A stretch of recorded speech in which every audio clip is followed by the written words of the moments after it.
Good evening, world. This is your host, Jakob Butte, and you're watching SM News Update. Our first story comes from the world of Netflix and its newest hit show, Tiger King. The hit show was known for a lot, including the running of Governor of Oklahoma from star Joe Exotic. Exotic ended up finishing third in the race. Really, Oklahoma? Joe Exotic got 19% of the popular vote. Now, I know that's not enough to win, but it's like if the Cash Me Outside girl ran for president and got 19% of the vote. We all know that it would be funny to watch, but do you really want to watch this guy in charge? I will say though, that he does have an easy scapegoat if things go wrong. He can just blame everything on Carole Baskin like he always does. Hashtag Free Joe Exotic. Our next story comes from the NBA in Los Angeles, where LeBron James stated that if the NBA season had continued, the Lakers would have won the championship. I mean, come on, LeBron. We know you have to say that, but who really believes you when the third most popular player on your team looks like a guy who plays in New Balance's 624s? Our final story of the evening is local. On a recent TikTok video posted on the 902SM account, we found out that Pastor Tim will not have to buy Chick-fil-A for all of SM. COVID-19 will end this month. Quarantine will end this month. Oh! Pastor Tim will learn how to dance. Oh, I should have known that one. Pastor Ryan will become a better dancer. Oh. I have a boyfriend. If I have a boyfriend, have I met him already? Who are you and where are you at? Show yourself. This is for a great summer. Oh yeah, boy. If this goes in, Pastor Tim has to buy Chick-fil-A for all of SM. Ain't that some junk?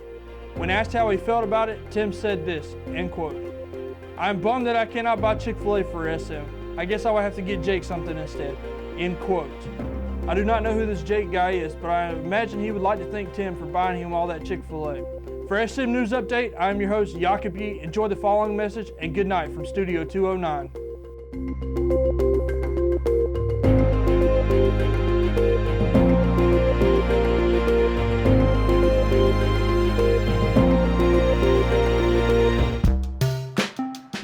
So, when you don't know how to do something, how to fix something, or how something works, what do?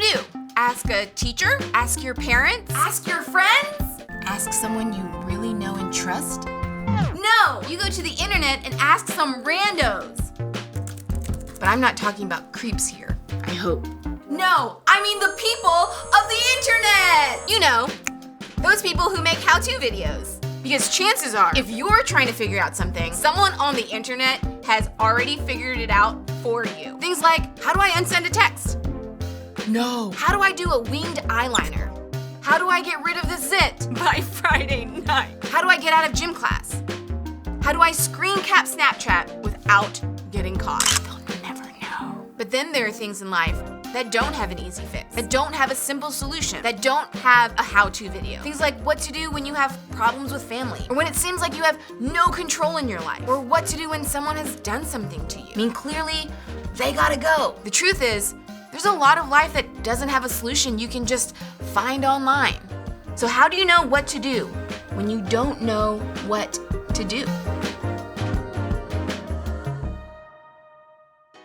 Hey SM, I hope you're doing well. I want to open things up today with a question. You ready? What is your all-time favorite movie or story? Like if you had to pick one movie to watch or a book to read over the entire quarantine, what would you pick? Maybe you'd pick a certain Harry Potter book, or maybe for you, it's one of the Marvel movies. Maybe you just like a show on Netflix like The Office or Tiger King. Now normally I say go ahead and shout it out, but since we can't really hear each other, comment it in the chats. What would you pick? You see, because there's something about a great story that has a way of connecting us with the main characters. And over time, as we discover the good and bad parts of their lives, we start to actually feel for them, don't we? We care about what happens to them. And one of the ways movies do this is through something called a backstory. It's a way of letting us know things that happened to the character in the past. Here's an example. Maybe a movie centers around a dad and he's trying to save his daughter, but the backstory shows us the relationship having some brokenness in the past. Or maybe the movie centers around a hero defeating his greatest enemy, but in the backstory, we discover they actually used to be great friends before something divided their relationship. You see, understanding the backstory helps make a story more complex. It makes it more interesting or compelling. But have you ever been watching a movie and they flash back to a scene in the past and it kind of felt a little random? Like maybe you're in the middle of an action scene and suddenly the movie flashes back to a moment when the dad and the daughter are arguing in a kitchen. You're like, wait a second, like what? Like what does this have to do with anything? And sometimes they feel a little random or pointless. And more times than not, they can be a little confusing at first, can't they? And here's where I'm getting at. Have you ever felt like this in life? Like you ever had a moment in your real life story that just felt random or confusing? Moments that have us asking this question, why am I going through this? For the past few weeks, we've been talking about this question, what do you do when you don't know what to do? And today, we're talking about what to do when life is difficult. Now, let me give you a couple examples. Maybe you're in middle school and you just missed out on your 8th grade social. Or you're in high school and prom or graduation got canceled and you're like, seriously? Why am I going through this? Maybe your family's constantly fighting right now and it feels like every hour of every day is a battle. Maybe your friends started making fun of you in a group chat. Maybe someone you love just got really sick. Maybe someone hurt you physically or emotionally. Maybe with everything going on right now, if you're honest, your self-harm habit is getting a little out of control. Like I'm talking the heavy stuff, the painful stuff, the real life stuff. Like one day, all of these things will be part of our backstory, like flashbacks in a movie, but right now they're our current story. And when we're in them, it's rough. And isn't it true that when bad or difficult things happen, we often ask this question, why me? Like, why is this happening to me? Why am I going through this? Why is this happening now? We've all asked these questions. And if you're like me, there's usually not many good answers in the moment. And you know what's worse? In real life, unlike the movies, like our problems don't get a pretty bow tied around them when we're walking through them. In the moment, it can be really difficult for us to see any point behind our pain, to find hope in the hurt, or to find determination to try to keep going in the difficulties. But when we find life confusing or difficult, we can actually find help by looking to people who handle similar situations, which actually brings us back to Joseph. So the last couple weeks, we've been looking at some events in Joseph's life. And if you missed any of them, you can go catch up on YouTube channel or the 902 Church app. But here's a really quick recap. Joseph started out at home and things were good, like favorite child who gets special gifts good. But then Joseph was sold into slavery by his brothers, like yikes, right? He was taken to a foreign country, Egypt, where he was forced to work for high-powered officials. He was falsely accused of doing something that he didn't do, and he was thrown into prison. From free man to slave to prisoner. Like if anyone had earned the right to ask, what's the point? Why is any of this happening? It was Joseph. And that's where I want to pick up this week. Joseph is in jail for a crime he didn't commit, and he makes some new friends. And I want you to check it out in Genesis. It says, sometime later, the cupbearer and the baker of the king of Egypt offended their master, the king of Egypt. Pharaoh was angry with his two officials, the chief cupbearer and the chief baker, and he put them in custody of the house of a captain guard. Now check it, in the same prison where Joseph was confined. Pharaoh was the boss of all Egypt, so he got mad at you and he wanted you thrown in prison. That's where you're going, even if you didn't do anything illegal. And that's what happened to these two guys. They were thrown into prison with Joseph. Now let's continue with the story. After they had been in custody for some time, each of the two men, the cupbearer and the baker of the king of Egypt, who were being held in prison, had a dream the same night, and each dream had a meaning of its own. When Joseph came to the next morning, he saw that they were dejected. So he asked Pharaoh's officials who were in custody with him in the master's house, he said, "Why do you look so sad today?" They said, "We both had dreams," they answered, "but there was no one to interpret them." Then Joseph said to them, look at this, do not interpretations belong to God? Tell me your dreams. There is a lot happening here. Remember, Joseph is in prison for a crime he didn't commit, and even this really difficult situation, Joseph continues to honor God. Listen, the rest of the story, what happened here kind of gets a little crazy. It's worth the read, but here's the Spark Notes version. The men told Joseph their dreams, and with God's help, Joseph told them what they meant. And then what Joseph said would happen, happened. The cupbearer's dream was that he would be restored to a really good position, and guess what? He was. Joseph helped him out. And so you would think that when the cupbearer got out and went to Pharaoh, he would have said something like this, like, "Thank you, Mr. Pharaoh, for letting me out. I just want you to know that when I was locked up, there was this guy who interpreted my dreams, and he did it to perfection." And you would think he'd say, "And I know that you have dreams that need interpretation, so you may want to get this dude on staff like ASAP." But that's not what happened at all. The story tells us the cupbearer forgot about Joseph. He got out of jail and went on with his life. Like, ouch.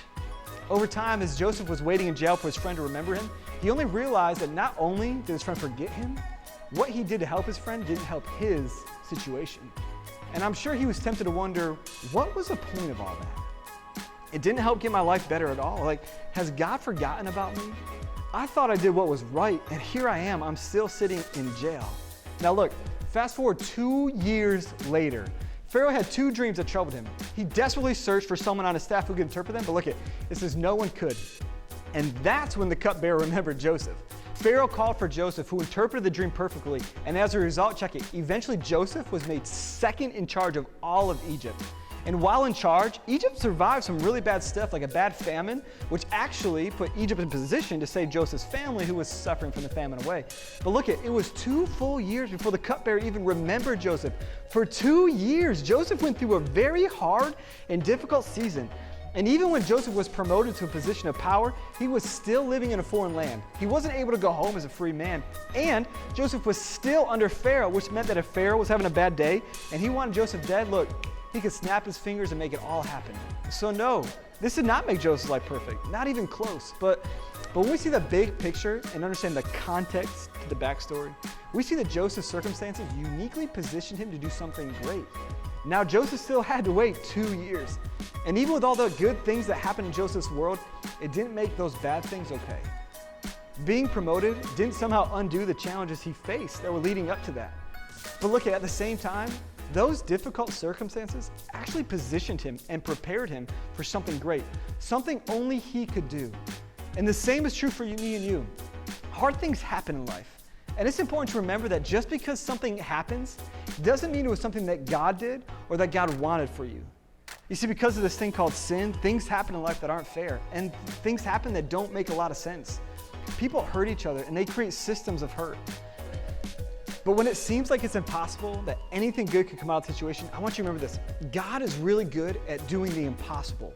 In fact, Paul says this in Romans 8:28, and we know that in all things, God works for the good of those who love him and are called according to his purpose. It may not seem to make things better, and it may not even make sense yet, but God is in the business of taking our hurt, our difficulties, and our pain and redeeming them. That means even if it was done in evil and meant for evil in our lives, he can use it for good, and not only for us, but for others. And so here's your bottom line. When you don't know what to do, remember that your problems can position you for a purpose. That doesn't mean we can tie a bow around every bad thing. It doesn't mean that everything will be fixed and go back to being how it was before all this happened. It just means that we can leave room for God to tell a new story in our hard circumstances. It means we can have confidence in God's ability to redeem things, to know that good can come from the bad. It means that the bad stuff doesn't get the last word. The hardest and worst things we experience aren't the end of us or our story. In fact, they could be part of something more. So when we go through the pain and we can't see the purpose yet, here are some things that can help us get a better perspective. The first is this. Remember that no one else has your story. No one else has your story. Your difficult circumstances aren't fun, but they are unique to you. They put you in a position to learn, to grow, to discover things that no one else can. God is using your tough stuff in ways you can't imagine because they've shaped you in ways that no one else has been shaped. And that may not make it easier, but it may give you a perspective or a way to see it differently. And the second thing is this. Remember that your story can interact with others. Even though no one else has your life story, many people are facing similar circumstances. And you could be a voice to help them through their own challenges and their pain. A help you would not have been able to provide if you hadn't gone through it yourself. So when you go through family drama, you can help people who are going through family drama. And when you go through a hard breakup, you can understand how someone else feels when they're breaking up in a hard way. When you deal with a sickness or an illness or an injury, you can encourage people who are going through the same thing. And when you've had big doubts and questions in your faith, you can be a safe place to talk about those for people who are asking questions of their own. Like, you can be a person who looks around and sees other people's struggles, and you can say this, oh, you feel that? Look, me too. Oh, you've experienced that? Man, I have been there. Can I tell you my experience? The truth is, the next best thing to having something fixed for us is having someone who has been there too, to walk alongside our mess with us. And that's one of the reasons we love small groups. I know things look very different right now. And whether it's intimidating to jump into a Zoom video or you just don't like people, listen, you have a leader who has been through some stuff, and often more than you realize. And if you're going through something, one of the best people to talk to is a leader. Even if they've never experienced exactly what you're going through, they might have a better perspective because of what they've experienced. Look, Joseph went through pain that felt pointless. But when we see his backstory, we see that God uses problems and positioned him for a purpose. God took his impossibly bad situation and he used it to create unimaginable good down the road. Now we'll talk about that more next week as we close out this conversation, but for now, imagine if God could do the same with you. Like, what if God used your painful situation to position you for something amazing that you haven't even imagined yet? And what if the first step is simply asking for his help? There's a song I love. It's by a group called Mosaic, and the song is called Tremble. And it's a pretty simple song lyrically, but it's powerful. It's basically a song of calling out to Jesus in the middle of our storm and our painful season and asking God to bring peace. It's a song about believing that God is bigger than our darkest moments, that he's bigger than our greatest fears and our uncertainty. It's a song of declaration that God can and will bring something good out of this. So I want to end with that song today. And as we switch to singing, don't tune out, don't cut this video off, don't miss this moment. And if you don't know the song, listen to the chorus the first time around. But I want to challenge you with this. Wherever you are, you're by yourself in your bedroom, you're in a living room with your family, you're at the table with friends. This is my challenge to you. By the end of the song, I want you to join in, to sing along, to make this your declaration today. Hey, let's sing this song together.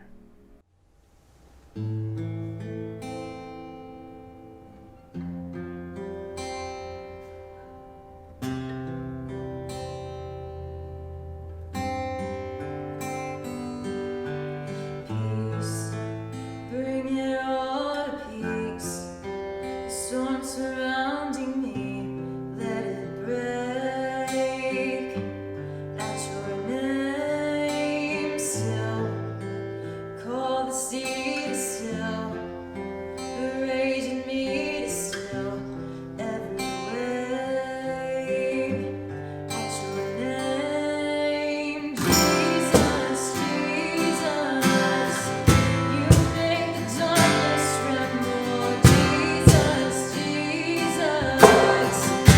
silence fear. Jesus, Jesus, you make the darkness tremble. Jesus, Jesus.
Hey, let me pray for you real quick.